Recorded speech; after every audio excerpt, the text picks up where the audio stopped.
CR വ്ളോഗ്സിലേക്ക് ഏവർക്കും സ്വാഗതം. അപ്പം നമുക്കിന്നൊരു കുക്കിംഗ് വീഡിയോ ആയിട്ടാണ് കേട്ടോ ഞാൻ വന്നിരിക്കുന്നത്. ഒരു ചെമ്മീൻ റോസ്റ്റ് നമുക്കൊന്ന് തയ്യാറാക്കി നോക്കിയാലോ. അപ്പം ഞാനിവിടെ 2 പാക്കറ്റ്, നമുക്കിവിടെ 2 പാക്കറ്റൊക്കെ മതിയായിരിക്കും. 2 പാക്കറ്റ് ചെമ്മീൻ ഇവിടെ എടുത്തിട്ടുണ്ട് കേട്ടോ റോസ്റ്റ് ചെയ്യാനായിട്ട്.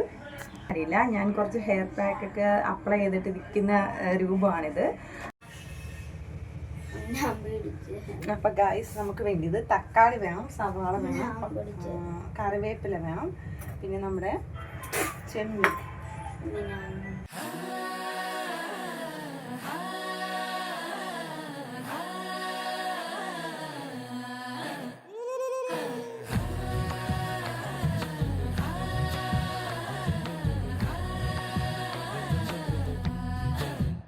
അങ്ങനെ ചൂടായ ചട്ടിയിലേക്ക് ഒരു സവാള നന്നായിട്ട് കുറച്ച് വെളിച്ചെണ്ണയും കൂടി ചേർത്ത് നന്നായിട്ട് മൂപ്പിച്ചെടുക്കുക.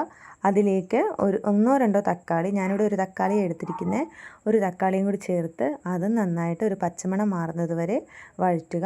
അതിലേക്ക് ഒരു ഇച്ചിരി മഞ്ഞൾപ്പൊടി, നമ്മുടെ ആവശ്യത്തിന്, ഞാനിവിടെ അളവൊന്നും പറയുന്നില്ല, നിങ്ങളുടെ ഇഷ്ടം ഏതാണോ ആ രീതിയിൽ എരിവനുസരിച്ച് മഞ്ഞൾ പൊടിയും മുളക് പൊടിയും കൂടി ചേർത്ത് നന്നായിട്ട് മിക്സ് ചെയ്യുക. ഞാനിവിടെ കുറച്ച് വെളിച്ചെണ്ണയും കൂടി ചേർത്തിട്ടുണ്ട്.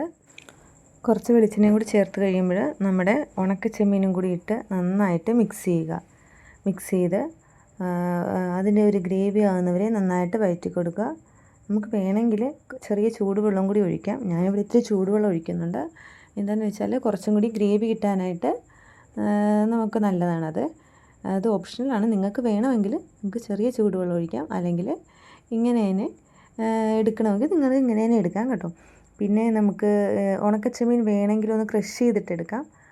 ക്രഷ് ചെയ്തെടുക്കുന്ന ഏറ്റവും ഇത്തിരി കൂടി ഒരു ടേസ്റ്റ് കിട്ടും. പിന്നെ ഞാനിവിടെ ഉണക്കച്ചെമ്മീൻ പൊടിച്ചൊന്നും എടുത്തിട്ടില്ല, അത് ജസ്റ്റ് ഒന്ന് നമുക്ക് കടിക്കുന്ന രീതിയിൽ കിട്ടാനായിട്ട് ഞാനിങ്ങനെയാണ് എടുത്തിരിക്കുന്നത്. വേണമെങ്കിൽ നമുക്ക് ഉപ്പ് കുറവാണെങ്കിൽ ഇച്ചിരി ഉപ്പും കൂടി ചേർത്ത് ഇച്ചിരി ചെറിയ ചൂടുവെള്ളവും കൂടി ചേർത്ത് നന്നായിട്ട് മിക്സ് ചെയ്യുക.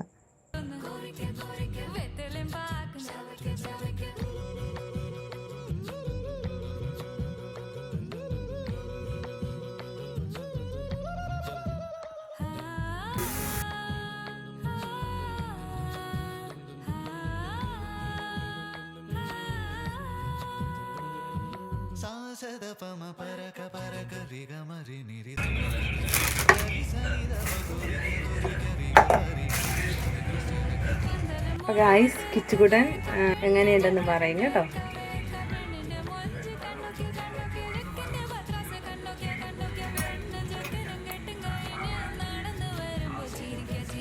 കൊള്ളാം, നല്ല രസമുണ്ട്. നിങ്ങൾ മസ്റ്റായിട്ട് ട്രൈ ചെയ്യണം കേട്ടോ.